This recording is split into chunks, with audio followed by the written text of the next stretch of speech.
विद्यार्थियों नमस्कार। आप जुड़े हुए हैं आपके अपने YouTube प्लेटफॉर्म जिसका नाम है केमिस्ट्री बाय डी शर्मा और मैं डॉक्टर दिपेंद्र कुमार शर्मा आपका स्वागत करता हूं। विद्यार्थियों इस वीडियो लेक्चर में हम डिस्कस करने वाले हैं, पढ़ने वाले हैं first year BSc first year का जो आपका माइनर का पेपर फर्स्ट है जिसका नाम है फंडामेंटल ऑर्गेनिक केमिस्ट्री यानी आधारभूत कार्बनिक रसायन, उसकी यूनिट 2 का लास्ट वीडियो लेक्चर है और इसका टाइटल जो है इस वीडियो लेक्चर का वो hydrogen bonding in organic compound, कार्बनिक यौगिकों में हाइड्रोजन आबंधन। और ये वीडियो विशेषकर मध्य प्रदेश के कॉलेजों में पढ़ने वाले विद्यार्थियों के लिए तैयार किया गया है। पर मध्य प्रदेश के अलावा यदि किसी दूसरी यूनिवर्सिटी या दूसरे स्टेट में भी ये टॉपिक आपके कॉलेजों में पढ़ाया जाता है तो वहां पर भी आपके लिए महत्वपूर्ण साबित होगा। तो विद्यार्थियों अब देर ना करते हुए हम चलते हैं इस पेपर में, या हम कह सकते हैं कि जो पेपर फर्स्ट है माइनर उसकी यूनिट 2 का जो टॉपिक है उसको हम डिस्कस कर रहे हैं। तो देखो बीएससी फर्स्ट ईयर प्रथम वर्ष माइनर केमिस्ट्री है और यदि हम लोग देखें तो मध्य प्रदेश के कॉलेजों में पढ़ने वाले विद्यार्थियों के लिए हमने जारी किया according to new education policy, नई शिक्षा नीति के अनुसार। पेपर का नाम है अभी हमने कहा फंडामेंटल ऑर्गेनिक केमिस्ट्री आधारभूत कार्बनिक रसायन, यूनिट 2 यानी इकाई 2, इसका नाम है स्ट्रक्चर एंड बॉन्डिंग, आबंधन और संरचना। इसके पहले वीडियो लेक्चर में हम हाइब्रिडाइजेशन के बारे में पढ़ चुके हैं जिसमें हमने मेथेन, एथेन, एथिलीन और एसिटिन के बारे में पढ़ा। सेकंड जो वीडियो लेक्चर आया था उसमें वान डेर वाल इंटरेक्शन और मेसोमेरिक इफेक्ट हमने पढ़ा था। तीसरे वीडियो लेक्चर में हमने रेजोनेंस, हाइपर कंजुगेशन, एरोमेटिसिटी और इंडक्टिव इफेक्ट को पढ़ा। और जो आज चौथा जो लास्ट वीडियो लेक्चर आज हम रिकॉर्ड कर रहे हैं या बना रहे हैं उसमें हम पढ़ेंगे हाइड्रोजन बॉन्डिंग। ये दिया हुआ है आपका, तो यहां पर आ जाता हूं मैं, जो हमें पढ़ना है आज hydrogen bonding in organic compound with the special reference to alcohol, phenol, amine and its constituents. Dipole moment पढ़ना है ऑर्गेनिक एसिड्स एंड बेस का, their relative strength with emphasis on factor affecting pK value. कार्बनिक यौगिकों में hydrogen आबंधन पढ़ना, विशेष रूप से हम अल्कोहल, फिनोल और एमीन में हाइड्रोजन बॉन्ड को देखेंगे। और उसके बाद द्विध्रुव आघूर्ण के बारे में भी बात करेंगे, विशेषकर किन के, इन तीनों के। और कार्बनिक एसिड जितने भी होते हैं, एसिड और बेस जो होते हैं उनकी रिलेटिव स्ट्रेंथ, मतलब कौन ज्यादा एसिड होगा और कौन कम एसिड होगा, पीके वैल्यू के बेसिस पर बात करना और पीके वैल्यू को कौन कौन से फैक्टर इफेक्ट कर सकते हैं। तो ये इस वीडियो लेक्चर में हम इतना टॉपिक को डिस्कस करेंगे। तो अब हम चलते हैं इन टॉपिक को डिस्कस करने के लिए। सबसे पहले बात करते हैं हाइड्रोजन बॉन्ड होता क्या है विद्यार्थियों। तो हाइड्रोजन बॉन्ड आपको पता होगा, आपने पहले भी पढ़ रखा है। तो हम हाइड्रोजन बॉन्ड के बारे में डिस्कस कर रहे हैं। तो हाइड्रोजन बॉन्ड यदि हम कहें तो कार्बनिक यौगिकों में जब एक हाइड्रोजन परमाणु किसी अधिक विद्युत ऋणात्मक परमाणु जैसे ऑक्सीजन, नाइट्रोजन या फ्लोरीन से जुड़ा होता है।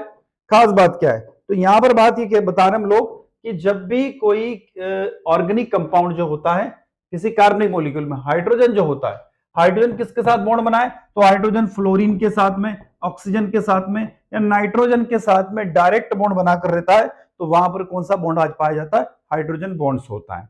हमने यह बता रखा है inorganic compound hydrogen bond is formed when a hydrogen atom is attached to the more electronegative atom such as oxygen, nitrogen और fluorine। और आगे बात करें तो और यह परमाणु एक अलग अणु या उसी अणु के दूसरे भाग के ऋणात्मक आवेश वाले हिस्से से आकर्षित होता है तो एक हाइड्रोजन बॉन्ड बनता है। And this atom is attached to the negatively charge part of the different molecule और another part of the same molecule. मतलब ये जो हाइड्रोजन बॉन्ड होता है एक मॉलिक्यूल के अंदर भी हो सकता है और दो अलग अलग मॉलिक्यूल के बीच में भी हो सकता है। तो इस टाइप का हाइड्रोजन बॉन्डिंग होती है। यदि दो अलग अलग मॉलिक्यूल के बीच में तो उसको बोलेंगे हम इंटर मॉलिक्यूलर हाइड्रोजन बॉन्डिंग, और एक ही मॉलिक्यूल में तो उसको बोलेंगे इंट्रा मॉलिक्यूलर हाइड्रोजन बॉन्डिंग, है ना, अंत अणु हाइड्रोजन बॉन्डिंग और अंतरा अणु हाइड्रोजन बॉन्डिंग जिसे कहा जाता है। हम उतना डिटेल में नहीं जाएंगे क्योंकि हमें बात करना है यहाँ पर फिनोल, एमीन और अल्कोहल के बारे में बात करना है। आगे बात करते हैं, ये एक विशेष प्रकार का अंतर आणविक बल होता है, यानी कि इंटरमॉलिक्यूलर फोर्स होता है जो अणुओं को एक साथ बांधे रखता है, मतलब उनको बाइंड अप करके रखता है और यौगिकों के भौतिक गुणों जैसे क्वथनांक और विलेयता को प्रभावित करता है। It is a special type of intermolecular force that hold molecules together and affect the physical property of the compound such as boiling point and solubility. खास बात एक बता दूं आपको मैं यहां पर कि ऐसे कंपाउंड जिनमें हाइड्रोजन बॉन्डिंग पाई जाती है, जिनमें हाइड्रोजन आबंधन होता है, उनके बॉइलिंग पॉइंट यानी क्वथनांक हमेशा ज्यादा होते हैं। ध्यान रखना क्या होगा, बॉइलिंग पॉइंट हमेशा ज्यादा होता है उसका। अब बात करते हैं, हम यहाँ स्पेशल रेफरेंस पढ़ रहे हैं किसका, एल्कोहल, फिनोल और एमीन में हाइड्रोजन आबंध, hydrogen bonding in the alcohol, phenol and amine. Alcohol, phenol और एमीन तीनों हाइड्रोजन बंध बनाते हैं क्योंकि इनमें हाइड्रोजन परमाणु किसी प्रबल विद्युत ऋणात्मक तत्व जैसे ऑक्सीजन या हाइड्रोजन से जुड़ा होता है, जो अन्य अणुओं के विद्युत ऋणात्मक परमाणुओं के एकांकी इलेक्ट्रॉन युग्मों के साथ अंतःक्रिया करता है। All the three alcohols, phenol and amines form hydrogen bonds because the hydrogen atom in them is attached to the strongly electronegative elements such as oxygen and nitrogen, which interact with the lone pair of electronegativity atom of the other molecule. तो हम यदि बात करें, यहां पर हम तीन compound की बात कर रहे हैं विद्यार्थियों, किसकी बात कर रहे हैं हम लोग, तीन कंपाउंड की बात कर रहे हैं। तो हमारे तीन कंपाउंड कौन कौन से, तो अभी हमने कहा एल्कोहल, तो एल्कोहल में क्या पाया जाता है, ऑक्सीजन पाया जाता है, फिनॉल, फिनॉल में भी ऑक्सीजन पाया जाता है, और एमीन में नाइट्रोजन एटम पाया जाता है। क्लियर। एल्कोहल का जैसे हम जनरल फार्मूला लिखते हैं तो हम लिखते हैं ROH, फिनॉल का लिखेंगे तो हम AROH लिखेंगे, और इसका लिखेंगे हम NH2 लिखेंगे, ठीक है, या फिर R2NH लिखेंगे, या फिर R3N लिखेंगे। क्लियर है। तो विद्यार्थी यहां पर आपको समझ में आ गया होगा कि यहां पर जो हेटेरो एटम होता है या विषम परमाणु होता है वो कौन सा हो गया, ऑक्सीजन या नाइट्रोजन इनमें पाया जाता है। देखो आगे बात करते हैं, फिनॉल में एल्कोहल की तुलना में, देखो मेन पार्ट पे बात कर रहे हैं, मेन भाग हमारा ये आ गया, फिनॉल में एल्कोहल की तुलना में मजबूत हाइड्रोजन बंध होता है।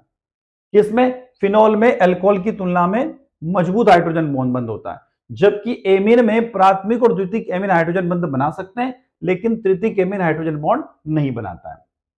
ठीक है, तो सबसे मजबूत हाइड्रोजन बॉन्ड कहां पर होगा, तो एल्कोहल में सबसे मजबूत होगा। किसमें होगा, एल्कोहल में। एल्कोहल के बाद किसमें होगा, फिनॉल में होगा, और फिर किसके अंदर होगा, एमीन के अंदर होगा। तो phenol have the stronger hydrogen bond than alcohols, while in amine primary and secondary amines can form the hydrogen bond but tertiary amine cannot be। अब देखो क्या बात आती है उसको समझते हैं। एल्कोहल में हाइड्रोजन बॉन्ड को पहले समझ लेते हैं, फिर फिनॉल में और फिर एमीन में चलते हैं। हाइड्रोजन बंध एक एल्कोहल अणु के धनात्मक आंशिक हाइड्रोक्सिल समूह के हाइड्रोजन और दूसरे एल्कोहल अणु में हाइड्रोक्सिल समूह के ऑक्सीजन परमाणु पर स्थिर एकांकी युग्मों के बीच बनता है। Hydrogen bond are the formed between the hydrogen of the positively charged hydroxyl group of one alcohol molecules and the lone pair located on the oxygen atom of the hydroxyl group of the other alcohol molecules।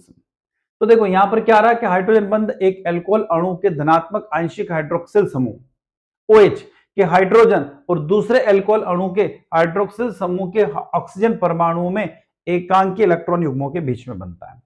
इस hydrogen बंध के कारण alcohol का क्वथनांक उच्च हो जाता है, मतलब बॉइलिंग पॉइंट बढ़ जाता है, क्योंकि अणुओं को अलग करने के लिए अतिरिक्त ऊर्जा की आवश्यकता होती है। Due to the hydrogen bond boiling point of the alcohol is higher because extra energy is required to separated the molecules.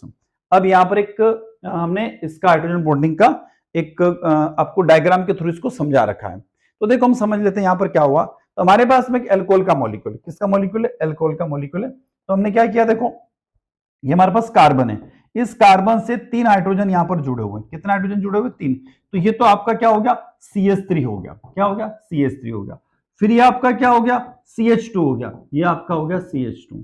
और इसके पास कौन जुड़ा हुआ है, तो इसके पास जुड़ा हुआ है OH जुड़ा हुआ है। कौन जुड़ा हुआ है, OH जुड़ा हुआ है। अब एक मॉलिक्यूल का आप तो ये हो गया। अब दूसरे मॉलिक्यूल के पास में जा रहा हूं। दूसरा मॉलिक्यूल अब देखेंगे तो ये मॉलिक्यूल वापस CH3, CH2 और OH। तो पहले मॉलिक्यूल के हाइड्रोजन और दूसरे मॉलिक्यूल के ऑक्सीजन के बीच में यहां पर एक अट्रैक्शन फोर्स काम करने लग जाता है, जिसे हम लोग क्या नाम दे देते हैं, हाइड्रोजन बॉन्ड नाम दे देते हैं। आ रहा समझ में आप लोगों को। तो हाइड्रोजन बॉन्ड किसके बीच में बना, तो एल्कोहल के 2 मॉलिक्यूल के बीच में हाइड्रोजन बॉन्ड बन जाता है। तो एक मॉलिक्यूल का हाइड्रोजन होगा और दूसरे मॉलिक्यूल के ऑक्सीजन के बीच में अट्रैक्शन फोर्स काम करता है, एक इंटरमॉलिक्यूलर फोर्स काम करने लग जाता है वहां पर। तो उसको हम हाइड्रोजन बॉन्ड नाम दे देते हैं। आगे चलते हैं। फिनॉल में हाइड्रोजन बंध, फिनॉल एल्कोहल की तरह ही हाइड्रोजन बंध बनाता है, लेकिन फिनॉल के हाइड्रोजन बंध अधिक मजबूत होते हैं। ये कह रहा है फिनॉल का हाइड्रोजन बॉन्ड थोड़ा सा मजबूत होगा। ठीक है, अब देखते हैं क्या होता है। Phenol form hydrogen bond just like alcohol but the hydrogen bond of phenol are stronger. क्या होता है, उसका थोड़ा मजबूत बन जाता है। अब ऐसा क्या कारण है कि फिनॉल में हाइड्रोजन बॉन्ड मजबूत होता है और एल्कोहल में हाइड्रोजन बॉन्ड थोड़ा सा कमजोर होता है, उस रीजन की तरफ हम लोग अब चल रहे हैं। तो हम बात कर रहे हैं यहां पर किसके, फिनॉल के हाइड्रोजन बॉन्ड की। तो यहां पर कहा गया है कि ऐसा इसलिए है क्योंकि फिनॉल के OH बंध में इलेक्ट्रॉन घनत्व बेंजीन रिंग के कारण कम हो जाता है, जिससे OH बॉन्ड वीक हो जाता है, यानी कि कमजोर हो जाता है और अधिक आसानी से टूटता है, जिससे अधिक शक्तिशाली हाइड्रोजन बंध बनता है। क्या कह रहे हैं इंग्लिश में यहां पर? This is because the electron density in the OH bond of the phenol is reduced by the benzene ring, which makes the OH bond weaker and break more easily, leading to the stronger hydrogen bond. तो आपको समझ में आ गया होगा कि hydrogen bond का कारण क्या है। तो उसका कारण है यहां पर कि एक जो बॉन्ड है वो इलेक्ट्रॉन, बेंजीन की इलेक्ट्रॉन डेंसिटी थोड़ी सी बढ़ जाती है। तो यहां पर लिखा कि ऐसा इसलिए होता है क्योंकि फिनॉल में OH बॉन्ड में इलेक्ट्रॉन डेंसिटी बेंजीन रिंग के कारण थोड़ी सी कम हो जाती है, जिससे OH बॉन्ड क्या हो जाता है? वीक हो जाता है और अधिक आसानी से ब्रेक हो जाता है, इसलिए उसमें थोड़ा सा स्ट्रॉन्ग हाइड्रोजन बॉन्डिंग होता है।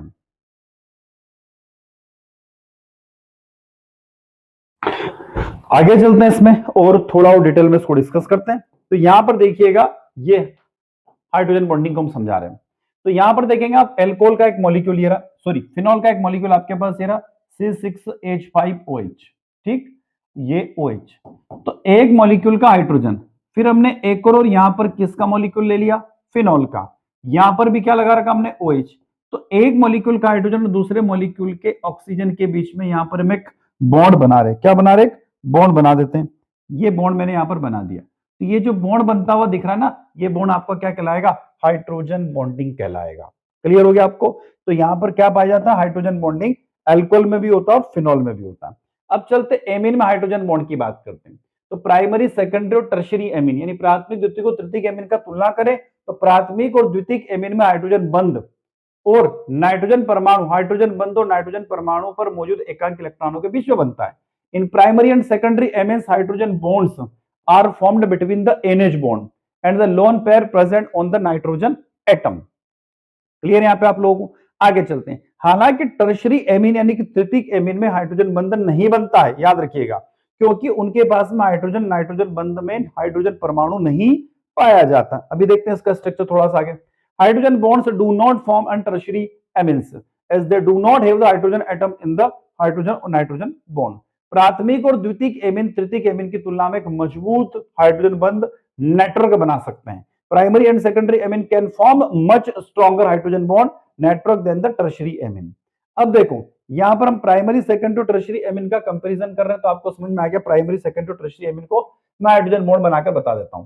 तो देखो विद्यार्थियों, मैं यदि चलता हूं हाइड्रोजन बॉन्ड की बात कर रहा हूं किसमें? प्राइमरी, सेकेंडरी और टर्शियरी एमीन में समझते हैं हम लोग। तो मैंने यहां पर कहा कि प्राइमरी एमीन, प्राइमरी एमीन का मतलब मैंने लिख दिया सपोज C2H5NH2, ये हमारा प्राइमरी एमीन है। सेकेंडरी एमीन के पास गया मैं तो C2H5 ट्वाइस NH, ये मेरा द्वितीयक एमीन हो गया। और तृतीयक एमीन मेरा हो गया C2H5 थ्राइस N, ये मेरा टर्शियरी एमीन हो गया। तो मैंने यहाँ पर प्राथमिक, द्वितीयक और तृतीयक तीनों एमीन को यहाँ पर बता दिया। अब मैं कह रहा हूं कि इसमें क्या हाइड्रोजन बॉन्डिंग होगी, तो हम समझ लेते हैं क्या हाइड्रोजन बॉन्डिंग उसके अंदर होगी या नहीं होगी। तो देखो मैंने लिखा यहाँ पर C2H5NH2, ये पहला मॉलिक्यूल। अब गौर करना, मैंने लिखा NH और यहां पर लिख दिया मैंने C2H5। क्लियर है? तो विद्यार्थियों देखिएगा यहां पर हम बता रहे कि पहले मॉलिक्यूल के हाइड्रोजन और दूसरे मॉलिक्यूल के नाइट्रोजन के बीच में यहां पर आपको एक बॉन्ड बनते हुए दिखाई दे रहा, और इसी बॉन्ड को हम लोग क्या बोलते हैं? इसी बॉन्ड को हम लोग हाइड्रोजन बॉन्ड कहते हैं। क्लियर हो गया आपको? तो ये मेरी बात हुई किसकी? प्राइमरी एमीन की बात हो गई। अब मैं चल रहा हूं सेकेंडरी एमीन के पास में। सेकेंडरी एमीन में मैंने क्या किया, तो देखिएगा, आप सेकेंडरी एमीन में बता रहा हूं यहां पर। तो मैंने लिखा सेकेंडरी एमीन में C2H5, ठीक है, फिर यहां पर मैंने लिखा N, फिर यहां पर भी लिख दिया मैंने C2H5 और यहां पर लिख दिया मैंने H। क्लियर? फिर आगे बढ़ रहा हूं, नेक्स्ट मॉलिक्यूल लिख रहा हूं यहां पर, फिर मैंने लिखा N, यहां पर लिखा मैंने H, यहां पर लिखा मैंने C2H5 और यहां पर भी लिखा मैंने C2H5। तो अब ध्यान करिएगा, गौर करिएगा कि हम यहां पर देखेंगे तो पहला नाइट्रोजन और दूसरा हाइड्रोजन के बीच में आपको बॉन्ड बनता हुआ दिखाई दे रहा है। तो ये कौन सा बॉन्ड हो गया? आपको हाइड्रोजन बॉन्ड हो गया। अब हम आते हैं टर्शियरी के पास में। अब जैसे हम टर्शियरी लिखा ना, तो N लिखा मैंने, तो यहां पर आगा आप C2H5, यहां पर भी आप लिखोगे C2H5 और यहां पर भी आपने लिख दिया C2H5। सिर्फ यहाँ पर लोन पेयर है, मतलब नाइट्रोजन के पास में हाइड्रोजन प्रेजेंट नहीं है, और हाइड्रोजन प्रेजेंट नहीं है इसका मतलब ये क्या करेगा, तो ये हाइड्रोजन बॉन्ड नहीं बनाएगा। तो हम कह सकते हैं primary amine strong hydrogen bonding बनाता है, सेकेंडरी थोड़ा सा कम बनाता है, पर टर्शियरी हाइड्रोजन बॉन्डिंग नहीं बनाता। मतलब प्राथमिक एमिन में हाइड्रोजन बॉन्ड और द्वितीयक में हाइड्रोजन बॉन्ड पाए जाते हैं, जबकि तृतीयक में हाइड्रोजन बॉन्ड नहीं पाए जाते। चाहे तो आप इसको नोट डाउन कर लीजिए, हम आगे की तरफ यहां सब बढ़ रहे हैं। चलते हैं आगे। देखिए विद्यार्थियों, तो विद्यार्थियों वीडियो लेक्चर अच्छा लग रहा है तो वीडियो को लाइक अवश्य कीजिएगा, आपके क्लासमेट तक, आपके साथियों तक, आपके दोस्तों तक इस वीडियो को शेयर अवश्य कीजिएगा, कमेंट बॉक्स में कमेंट करके जरूर बताइएगा, और चैनल को अभी तक आपने सब्सक्राइब नहीं किया तो चैनल को सब्सक्राइब अवश्य कर लीजिए, इससे एक मोटिवेशन मिलता रहे और इसी तरीके से हम और आप हमेशा साथ में बने रहें। तो विद्यार्थियों यदि आपको कोई डाउट है तो व्हाट्सएप के माध्यम से आप हमें मैसेज भेज सकते हैं। नंबर व्हाट्सएप का ये दिया हुआ 77 250 44 325, इस नंबर पर व्हाट्सएप के द्वारा मैसेज हमें ड्रॉप कर सकते हैं। चलते हैं, हम बात करते हैं डाइपोल मोमेंट की। अब द्विध्रुव आघूर्ण क्या होता है उसको भी समझ लेते हैं विद्यार्थियों। तो देखो डाइपोल मोमेंट पे जैसे मैं आ रहा हूं, तो अ dipole moment arises in any system in which this is a separation of charge. किसी भी निकाय में जहां आवेश का पृथक्करण होता है वहां पर क्या पाया जाता है, द्विध्रुव आघूर्ण पाया जाता है। देखो नाम से समझ में, द्विध्रुव आघूर्ण कितने, दो पोल्स, दो ध्रुव होना चाहिए, एक पॉजिटिव और एक negative. They can therefore arises in the ionic bond as well as the covalent bond, इसलिए ये आयनिक बंधों के साथ साथ सहसंयोजक बंधों में भी देखने को मिलता है। Dipole moment occur due to the different in the electronegativity between the two chemically bonded atoms। खास बात क्या है, तो द्विध्रुव आघूर्ण दो रासायनिक रूप से बंधित परमाणुओं के बीच में विद्युत ऋणात्मकता के कारण क्या होता है, डेवलप हो जाता, बन जाता है। तो होना क्या चाहिए, दो अलग अलग परमाणु या दो अलग अलग एटम के बीच में इलेक्ट्रोनेगेटिविटी का क्या होना चाहिए, डिफरेंट होना चाहिए। आगे चलते, द्विध्रुव आघूर्ण डाइपोल मोमेंट का फार्मूला क्या है। तो द्विध्रुव आघूर्ण के परिणाम और धनात्मक तथा ऋणात्मक आवेशों के केंद्रों के बीच की दूरी का गुणनफल होता है। Dipole moment is the product of the magnitude of the charge and distance between the center of the positive and negative charges। इसे ग्रीक लेटर म्यू से रिप्रेजेंट करते हैं, it is denoted by the Greek letter mu. अब इसका mathematical form देखें तो mathematical form देखिएगा यहां दिया हुआ है, dipole moment mu the charge into density, तो charge into distance of separation. ठीक है, तो ये क्या दिया, आवेश और पृथक्करण की दूरी, आवेश और दूरी की मात्रा को हम क्या बोलेंगे, डाइपोल मोमेंट, और इसे किससे रिप्रेजेंट करते हैं, म्यू से रिप्रेजेंट करते हैं। तो इसे डी बाय इकाइयों के रूप में मापा जाता है, it is measured by the D by units, it is denoted bye D. जिसे किससे दर्शा सकते हैं, डी से दर्शा सकते हैं इसको। फिर 1D यानी 1 डी बाय का मतलब होता है 3.3564 इंटू 10 की पावर -30 cm, सेंटीमीटर नहीं है, cm बोल रहा हूं मैं, where c is the coulomb and m is the denoted a metre. Clear, आगे चलते हैं। यह एक सदिश राशि है, there is a vector quantity, सदिश राशि और एक वेक्टर क्वांटिटी को रिप्रेजेंट करती है। चलते विद्यार्थियों, हम कहां तक पहुंच के बातें आते, चलो हाँ, हमारी आधी यात्रा होगी, आधी और बची हुई है। Dipole moment in alcohol phenol and amines, alcohol phenol amine में द्विध्रुव आघूर्ण को समझाइए। तो alcohol phenol and amines are the polar molecules with the significant dipole moment due to the presence of electronegativity heteroatom oxygen nitrogen bonded to the carbons creating a charge separation। देखो यहां पर क्या बता रखा हमने, अल्कोहल फिनोल और amine द्विध्रुव आघूर्ण होते जिनमें महत्वपूर्ण द्विध्रुव आघूर्ण होते हैं। आगे देखिए, क्योंकि कार्बन से बंधे विद्युत ऋणात्मक विषम परमाणुओं यानी ऑक्सीजन नाइट्रोजन की उपस्थिति के कारण आवेश का वहां पर सेपरेशन हो जाता है, पृथक्करण हो जाता है, इसलिए ऐसा होता है। देखता आगे, alcohol have the strong dipole from the polar carbon oxygen and oxygen hydrogen bonds, while phenols also have the strong COH dipole but with the reduced moment compared to alcohol due to the resonance within the benzene rings।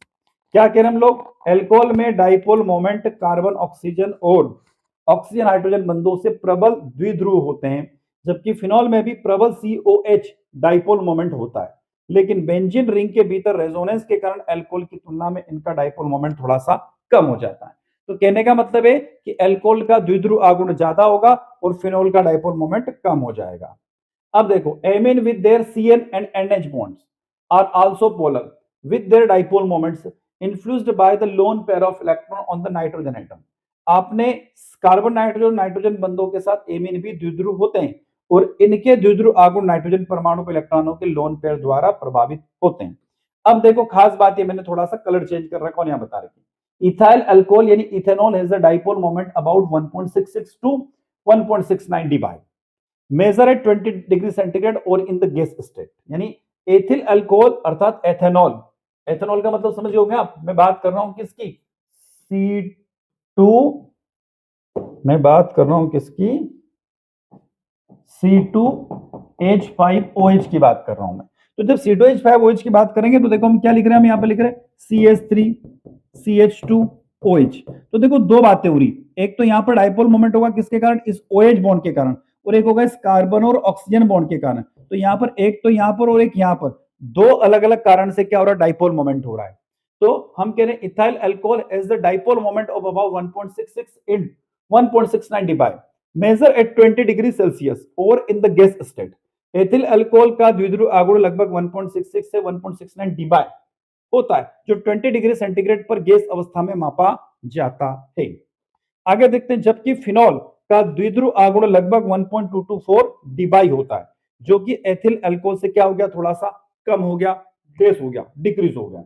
आगे देखते हैं, primary secondary and tertiary amine, प्राथमिक द्वितीयक और तृतीयक amine have different dipole moment, इनका dipole moment क्या होता है, अलग अलग होता है, depending on their molecular formula and their dimension of structures. मतलब इनके मॉलिक्यूलर फार्मूला और इनकी जो डायमेंशंस होती है, त्रिआयामी संरचना, उसके ऊपर डिपेंड करती है। देखो यहां बात करते हैं, however in general the order of the dipole moment is RNH2, यानी प्राइमरी एमीन यानी प्राथमिक एमीन का ज्यादा होगा, द्वितीयक एमीन का थोड़ा और कम होगा, और तृतीयक एमीन का तो बिल्कुल कम होता है। हालांकि सामान्य तौर पर उनके द्विध्रुव आगुणों का क्रम RNH2 प्राथमिक का ज्यादा, RNH2 का उससे कम और तृतीयक का कम होता है। R is the alkyl group, R कौन सा ग्रुप होता है, एल्काइल ग्रुप होता है। तो प्राइमरी एमीन यानी RNH2 have the highest number of hydrogen bond possible. देखो खास बात, देखो जो मैं कह रहा था वापस वो आगे लोड कर हाइड्रोजन बॉन्डिंग की बात आ गई। Where R is the alkyl group, R क्या है आपका, एल्काइल ग्रुप। एल्काइल का मतलब CH3 हो सकता है, C2H5 हो सकता है, C3H7 हो सकता है। आर क्या है, तो आर कुछ भी हो सकता है। Have the highest number of hydrogen bond, इसमें क्या होता है, यदि प्राइमरी एमीन में हाइड्रोजन बॉन्ड क्या होते हैं, ज्यादा बनते हैं, बाय सेकेंडरी एमीन में थोड़ा सा कम बनेगा, और तृतीयक एमीन में उससे भी कम बन जाएगा। क्लियर है। इसलिए हम क्या कह सकते हैं कि हाइड्रोजन बॉन्ड की परमाणुओं की संख्या धीरे धीरे क्या होती है, कम होती जाती है, प्राइमरी में ज्यादा, सेकेंडरी में कम और टर्शियरी में और कम, यानी नहीं होती है। इसलिए क्या हो गया, यहां देखिएगा ethyl amine has dipole moment about 1.1 dBi, ethyl amine का द्विध्रुव आगुण लगभग 1.1 dBi होता है। यानी इथाइल एमीन का मतलब हम लिख रहे हैं C2H5NH2 की बात कर रहा हूं मैं, उसका डाइपोल मोमेंट कितना होता है, लगभग इतना होता है। फिर देखो डाई इथाइल एमीन का डाइपोल मोमेंट 1.0 से 0.9 के बीच में होता है। यानी कि यहां पर आपने क्या लिख दिया, C2H5 ट्वाइस NH। अब यहां कितना हाइड्रोजन है, दो, तो हाइड्रोजन बॉन्ड ज्यादा, यहां पर हाइड्रोजन क्या, एक, तो हाइड्रोजन बॉन्ड क्या हो गया, हाइड्रोजन बंद यहां पे कम हो जाते हैं। और तृतीयक का डाइपोल मोमेंट क्या हो जाएगा, यहां देखो दिया हुआ। And tertiary amine has the dipole moment 0.68, tertiary amine का डाइपोल मोमेंट क्या हो गया, 0.68 हो गया। क्यों हो गया, तो उसका कारण है कि यहां पर हम लिखेंगे C2H5 थ्राइस N, यहां पर हाइड्रोजन बॉन्डिंग नहीं पाई जाती है, इसलिए ऐसा होता है। तो आपको समझ में आ गया। तो हमने यहां पर भी डाइपोल मोमेंट की बात किसके बेसिस पर कर दी, हाइड्रोजन बॉन्ड के बेसिस पर उसको समझा दिया। चलते हैं लास्ट हेडिंग की तरफ आगे, हम लास्ट टॉपिक की तरफ आगे, और लास्ट टॉपिक हमारा पीकेए वैल्यू। कार्बनिक अम्ल और क्षारों को उनकी सापेक्षिक प्रबलता पीकेए मान को प्रभावित करने वाले कारकों की बात कर रहे हैं हम लोग। तो यहां पर आपको क्लियर हो रहा होगा कि बात क्या हो रही है, ऑर्गेनिक एसिड्स एंड बेस की बात हो रही है, और उनके रिलेटिव स्ट्रेंथ को पढ़ रहे हैं किसके बेसिस पर, पीके वैल्यू की। कार्बनिक अम्ल और क्षारों की प्रबलता को पीकेए मान से मापा जाता है। तो the strength of organic acid and base is measured by the pKa value. जहां कम पीकेए मान होगा, देखो ये बात ध्यान रखना, जहां कम पीकेए मान अधिक प्रबल अम्ल या क्षार को संकेत देता है, जो संयुग्मी क्षार की स्थिरता और अस्थिरता को निर्धारित करता है। Where a lower the pK value indicate the stronger acid और base which is determined by the stability of instability of the conjugated base. देखो आगे चलते हैं, यहां समझने की कोशिश करते हैं हम लोग।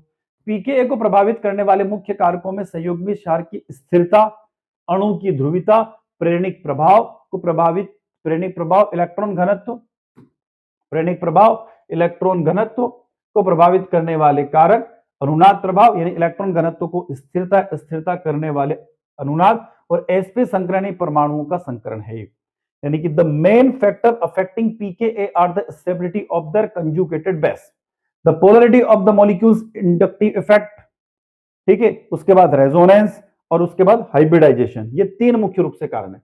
एक तो किसकी बात करेंगे अपन, प्रेरणिक प्रभाव के बारे में बात करेंगे, एक अनुनाद प्रभाव के बारे में बात करेंगे और एक हम संकरण के बारे में बात करेंगे। हमारे तीन मुख्य कारण हैं। हम चार पॉइंट देखेंगे पर तीन हमने बताया। देखो, पीके मान को प्रभावित करने वाले कौन कौन से कारक हैं, यानी factor affecting the pK value. सबसे पहला आता है इंडक्टिव इफेक्ट, प्रेरणिक प्रभाव। पीके वैल्यू को कौन कौन से कारक प्रभावित करते हैं, उसमें सबसे पहले प्रेरणिक प्रभाव। इलेक्ट्रॉन निकासी समूह यानी इलेक्ट्रोनेगेटिविटी ग्रुप, अधिक विद्युतीय ऋणात्मक समूह जैसे हेलोजन, हेलोजन मतलब fluorine, chlorine, bromine, iodine, electron घनत्व को अपनी ओर क्या करते हैं, खींचते हैं। यानी electron withdrawing groups, more electronegative groups such as halogen pulled electron density toward themselves. यह संयुग्मी क्षार के ऋणात्मक आवेशों को दूर फैलाकर उसे स्थिर करता है, जिससे अम्ल की प्रबलता बढ़ती है और पीके मान कम हो जाता है। This stabilizes the conjugated base by the separating its negatively charged away, thereby increasing the strength of the acid and lowering the pKa value.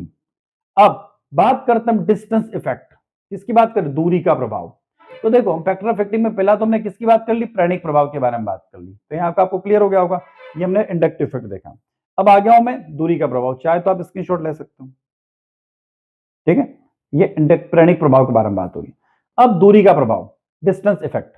प्रेरणिक प्रभाव दूरी के साथ कम होता है। एक कार्बोक्सिलिक समूह के करीब स्थित एक हेलोजन की तुलना में अधिक प्रभावी होता है जो कहीं कार्बन दूर स्थित होता है। The inductive effect decreasing with distance, a halogen located close to the carboxylic group is more effective than a halogen that is the located several carbons atoms. अब बात करते हैं नेक्स्ट, इलेक्ट्रॉन दान करने वाले समूह, इलेक्ट्रॉन डोनेटिंग ग्रुप। एल्किल समूह electron density को संयुग्मिक क्षार की ओर धकेल देते हैं, जिससे इलेक्ट्रॉन घनत्व बढ़ता है और संयुग्मिक क्षार अस्थिर होता है, जिससे अम्ल की प्रबलता क्या होती है, घट जाती है। Alkyl group push electron density toward the conjugated base, thereby the increasing electron density and the destabilize the conjugated base, thereby decreasing the strength of the acids. उसके बाद बात करते हैं रेजोनेंस की, यानी अनुनाद की। जब अनुनाद के माध्यम से ऋणात्मक आवेश को अणु में कई परमाणुओं के बीच विभाजित किया जा सकता है तो संयुग्मिक क्षार अधिक स्थिर होता है और अम्ल अधिक प्रबल होता है। When the negatively charge can be divided between the multiple atoms in the molecules through resonance, the conjugated base is more stable and the acid is stronger. Next, hybridization, संकरण। जितना अधिक sp हाइब्रिडाइजेशन होगा, carbon परमाणु एक charge को, एक आवेश को धारण करता है, उस पर स्थिर इलेक्ट्रॉन उतने ही अधिक नाभिक की ओर करीब चले जाते हैं। अधिक एस करेक्टर यदि होगा तो कम ऊर्जा वाले होते हैं और इलेक्ट्रॉन को अधिक मजबूती से पकड़ के रखते हैं, ठीक है। उदाहरण के लिए एसिटिलीन में एल्किन्स की तुलना में अधिक पीके वैल्यू होती है। अभी हम देखेंगे इसको। अब बात करते हैं पोलरिटी की। एक अणु जितना अधिक पोलर होगा, जितना अधिक ध्रुवीय होगा, इलेक्ट्रॉन डेंसिटी प्रोटॉन से क्या होगी, दूर हो जाएगी, जिससे HA बंद, जो हमारा HA यानी H मतलब हाइड्रोजन और एक कोई भी एक एटम होता है, उनके बीच का जो बॉन्ड है वो वीक हो जाता है और प्रोटॉन आसानी से क्या हो जाता है, डिसोशिएट हो जाता है। तो ये हम कुछ फैक्टर की बात करी हमने। अब पीके मान के भौतिक गुण। पीके एक इकाई यानी फिजिकल प्रॉपर्टी। पीके एक इकाई रहित संख्या है जिसका मान सामान्यतः ऋणात्मक HCl जैसे प्रबल अम्लों के लिए लेकर 10 से अधिक जल या फिनॉल जैसे दुर्बल अम्लों के लिए होता है। सामान्य पदार्थों के लिए हम बात कर रहे हैं यहां पर पीके वैल्यू। देखो क्या दिया हुआ है। अब कंपाउंड्स की बात करें, जैसे हमने लिया ऑक्सैलिक एसिड, तो ऑक्सैलिक एसिड का पीके वैल्यू 1.2 होता है, ठीक है। अब देखो एक लाइन ये जरूर याद रखना, यहां कम पीके मान का अर्थ है कि अधिक अम्लता। Lower pK means the higher acidity, मतलब जिसकी पीके वैल्यू जितनी कम होगी वो उतना स्ट्रॉन्ग, वो उतना मजबूत एसिड होगा, अम्ल होगा। तो देखो बात करते हैं यहां पर कुछ की। यहां पर सबसे पहले दिया ऑक्सैलिक एसिड। ऑक्सैलिक एसिड का फार्मूला दिया हुआ C2H4O2। इसको यदि आप लिखें तो कैसे लिख सकते हैं ऑक्सैलिक एसिड को, तो ऑक्सैलिक एसिड को COOH सिंगल बॉन्ड COOH। थोड़ा सा फार्मूला गलत हो गया, इसको आप करेक्ट कर लीजिएगा, इस फार्मूले को करेक्ट कर लीजिएगा, गलत हो गया फार्मूला ना। ऑक्जेलिक एसिड का फार्मूला आपका आएगा C2O4H2, ये फार्मूला है इसका ना, C2O4H2। तो इसका पीके वैल्यू कितना 1.2 होता है। उसके बाद फॉर्मिक एसिड HCOOH, इसका पीके वैल्यू 3.75। उसके बाद एसिडिक एसिड, इसका पीके वैल्यू कितना दिया 4.5। तो इसका मतलब है कि जिसका वैल्यू जैसे जैसे आगे बढ़ रहा है ना, धीरे धीरे इंक्रीज होता है। अब देखो यहाँ पर बेंजोइक एसिड का क्या दिया, ये दिया। तो अब इस बेंजोइक एसिड क्या हो गया, ज्यादा मजबूत एसिड है किसके कंपेयर में, एसिडिक एसिड, क्योंकि इसकी वैल्यू है, तो जिसकी वैल्यू जितनी कम होगी वो उतना स्ट्रॉन्ग एसिड होगा। अब फिनॉल के बारे में बात करें, C6H5OH, तो फिनॉल का पीएच पीके वैल्यू 10 है, मतलब इसके कंपेयर में थोड़ा वीक एसिड है, मतलब बेसिक कैरेक्टर की तरफ शिफ्ट हो रहा है ना। और वाटर का पीके वैल्यू कितना होता है, 14 होता है। आगे देखते हैं alkyne, CH triple bond CH का पीके वैल्यू 25 और एल्किन का पीएच वैल्यू CH4 50। उसका कारण जैसे भी हमने ऊपर संकरण में पढ़ा था, हाइब्रिडाइजेशन में पढ़ा था, यहाँ पर हाइब्रिडाइजेशन sp होता है और यहाँ पर हाइब्रिडाइजेशन क्या होगा, sp3 होता है। तो यदि sp है तो उसमें एसिडिक कैरेक्टर ज्यादा है, और sp3 है तो एसिडिक कैरेक्टर कम है। तो ये हमारा क्या हो गया, pKa वैल्यू हो गया। तो विद्यार्थियों ये जो टॉपिक हमने भी आपके सामने डिस्कस किया है ना, तो हम क्या कर रहे थे, यहाँ पर बात कर रहे थे BSc first year Madhya Pradesh के कॉलेजों में पढ़ने वाले विद्यार्थियों के लिए केमिस्ट्री माइनर पेपर फर्स्ट, जिसका नाम है फंडामेंटल ऑर्गेनिक केमिस्ट्री, यानी आधारभूत कार्बनिक रसायन। यूनिट 2 का लास्ट वीडियो लेक्चर हमने देखा। इसके बाद यूनिट 3, 4, 5 जो भी वीडियो लेक्चर है वो आप प्ले लिस्ट में देखिएगा, वहां पर आपको अवेलेबल होंगे। ठीक है विद्यार्थियों, तो इसी के साथ मैं डॉक्टर दीपेंद्र कुमार शर्मा आपसे विदा लेता हूं। यदि आपको कोई डाउट है, कोई समस्या है, तो बीच में मैंने आपको एक नंबर दिखाया था, उस नंबर पर आप हमें व्हाट्सएप के माध्यम से मैसेज भेज सकते हैं, और जब आप मैसेज भेजेंगे तो उसका रिप्लाई भी हम व्हाट्सएप के माध्यम से आप तक कर देंगे। विद्यार्थियों में डॉक्टर दीपेंद्र कुमार शर्मा इसी के साथ आपसे विदा लेता हूं। नए महत्वपूर्ण वीडियो लेक्चर के साथ, महत्वपूर्ण इन्फॉर्मेशन के साथ पुनः आपसे मुलाकात होगी। जय हिंद, जय